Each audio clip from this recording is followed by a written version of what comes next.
I change your bum life. You fight me, it's a celebration. I would beat you. When you sign to fight me, it's a celebration. You ring back home, you ring your wife. Baby, we done it. We're rich, baby. Conor McGregor made us rich. Break out the red panties. Are you ready? That goes in the files. Are you ready? Let's get it all! Yo, yo, yo, welcome back to the fifth round. As always, your boy, Stephen Moustaris. And guys, look, I know we're getting ready here. We're revving up for UFC 285 here in a couple weeks, and we're all excited. We got the news for John Jones coming back. We got the news for Conor coming back. We got all these crazy fights like Gaethje Fiziev. I mean, you got Masvidal coming back, Gilbert Burns. You got the rematches for the titles out of Israel versus Alex Pereira. You got Leon Edwards versus Kamaru Usman. Like, I know we're sitting here very, very hyped for this next man. You could honestly argue the entire year for UFC, but especially the next 5-6 months that we've gotten booked up already.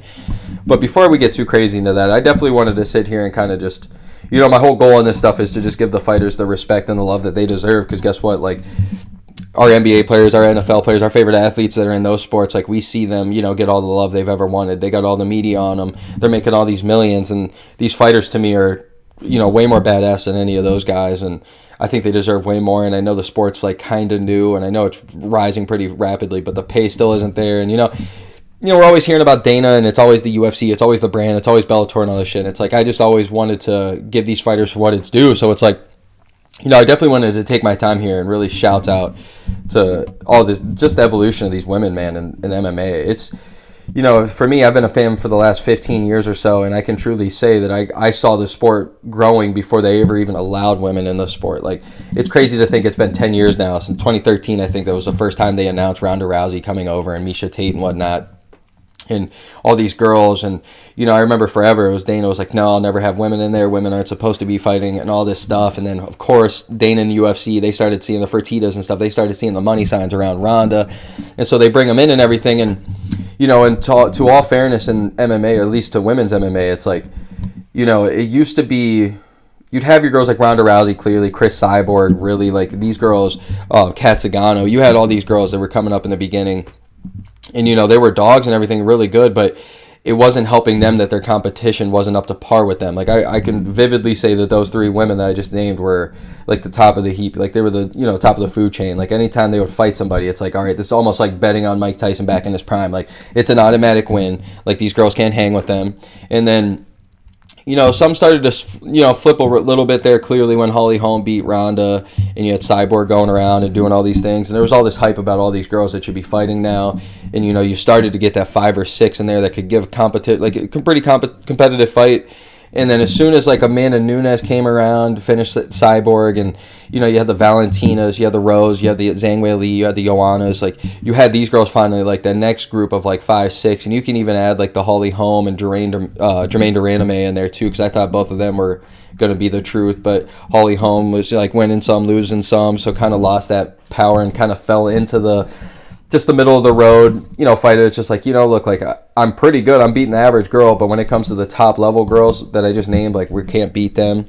And then, slowly but surely, the evolution starts getting bigger and bigger and bigger. And I mean, we can even say this with men's MMA back in the day. It was like, you had your specialists, like the jiu-jitsu specialists, the boxers, the kickboxers, Muay Thai guys, the karate guys, like, but they never mixed it all together.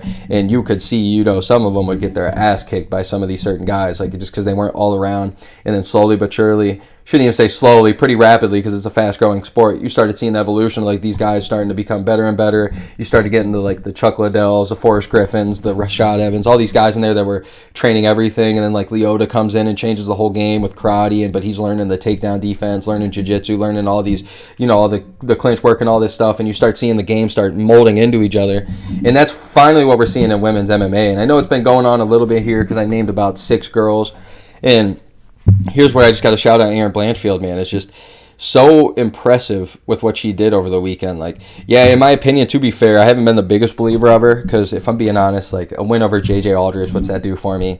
What's a win over Miranda Maverick do for me? I've seen other girls do it. And then, she kind of started opening eyes a little bit with her Molly McCann win, and only because Molly McCann had the hype surrounding her with the whole, England card last year. mixed with like the Patty the Batty stuff and her crazy finishes she was going on. But like we've seen her, no offense to her, we've seen her lose a lot too. So when she got dominated by Erin Blanchfield, I was like, okay, she's legit, but let's, we just got to see her fight that next step. And whenever they announced the Taylor Santos fight, I'm like, okay, this is a huge fight with her. Taylor Santos is a dog, like very good striker, very everything. And I was like, this could be a really good fight for Erin to see where she's at. Clearly backs out. Jessica Andrade comes in, and I'll be the first one to admit I thought Jessica Andrade was going to catch a body like she did against Lauren Murphy.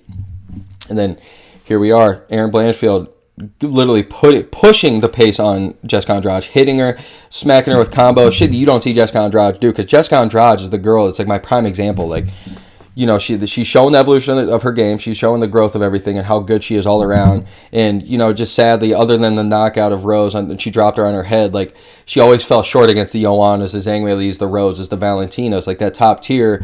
And so Jessica was always beating everybody else, like we saw against Lauren Murphy. So, like, everybody else that you could ever name that she's just absolutely walked through. And then, we see Erin Blanchfield do this stuff to her, submit her, get that clean finish, and it's like, yeah, we could argue maybe Jessica Andrade would have put on a better fight if she had, more than 3 days to train, but still, you can't take anything away from her, and I'm finally sitting here like, for me, I've been a big fan. I love women's MMA. Clearly, I got some crushes out there. I'm not going to lie to you. Amanda Hebos, what's up, girl? Alexa Grasso, what's up, girl? You guys are my MMA crushes for sure, so I can't lie. I definitely are huge fans of you, but, it just gets to a point where we finally have to admit, man, that the evolution of this sport is getting crazy. Like, not only did, we see Juliana Pena beat Amanda Nunes and gave her a good fight in the second fight, and we're starting to see these girls, but, like, I mean, good God. Like, Erin Blanchfield, we got coming up, Tatiana Suarez, Juliana Pena, Jermaine Duraname, I thought there for a while was supposed to be good, but she kind of got scared with the whole thing. So, it's finally getting to a point where we're really starting to see women finally giving these girls, like, we're talking about Valentina Shevchenko losing to Erin Blanchfield before she's even fought against her. We're starting to talk about this finally. Like, finally, there's somebody out there that can maybe beat Valentina. We saw with Taylor Santos putting on a great performance against people. We saw all these people putting on great performances. And then Nunes losing. Nunes getting, put up against Juliana Pena. Like I said, like, it's just finally we're getting to this sport, or getting to this point in our sport now with women that it's like, you guys cannot be sleeping on these girls. These fights are must-see TV. These girls are starting to become powerful. These girls are starting to become all-around amazing. And it's like, it's not just a lock anymore. Like I would say that it's been for the last 6-7 years. Like, you would know, like, you'd see the fight matchup and you're like, for the most part, you're like, okay, I know that. I know I'm gonna pick Jessica Andrade over Carolina Kyle Wintz or whatever the heck her last name is, the Polish girl, which I absolutely love her as well, but I'm awful with her last name. But you see Jermaine Duraname matched up against Holly Holm. You're like, okay, I could kind of see how this could be a fight, but you kind of go with Jermaine. Like, you start noticing who's gonna win these things, and now it's like you're finally like, oh my God, anything can happen. So, absolutely, shouts out to the women. You guys are doing your thing. Evolution of the sport is getting crazy, not just in men's, but in women's too, and I'm loving that we're seeing it. And, dude, I'm happy when I'm wrong here now, picking certain girls to win, just because I'm, like, maybe not having the faith in the other ladies. Like, dude, I'm loving everything about it. I'm hoping these girls continue to do it, especially these young girls like Erin Blanchfield. I think she's only 23, 24. She's got a very bright future ahead of her, and I hope they just don't push her too far and, like, throw her right up against Valentina next fight or something. But still, I mean, even my girl Alexa Grasso, she's fighting Valentina next weekend, and I never sleep on Alexa Grasso. I think she might be one of the most slept-on fighters in the game. And, I do think it kind of hurts the ladies a little bit. Like, it can help them that they look so gorgeous. Like, you got the Paige Van Zandt and everything, and the what was the Ostrovich or whatever. I'm blank on her first name, but these gorgeous women that are, they make a name for themselves with their looks and their OnlyFans and stuff, but some of them just don't have the mic skills that we're accustomed to with men. So it's, I guess that hurts them a little bit, but man, when we're talking talent, these girls are getting fucking good, man, and they'd beat the average guy for sure. They would beat our asses. So shouts out to you, and that was an amazing performance Saturday, and I'm definitely a believer. So let's go, baby.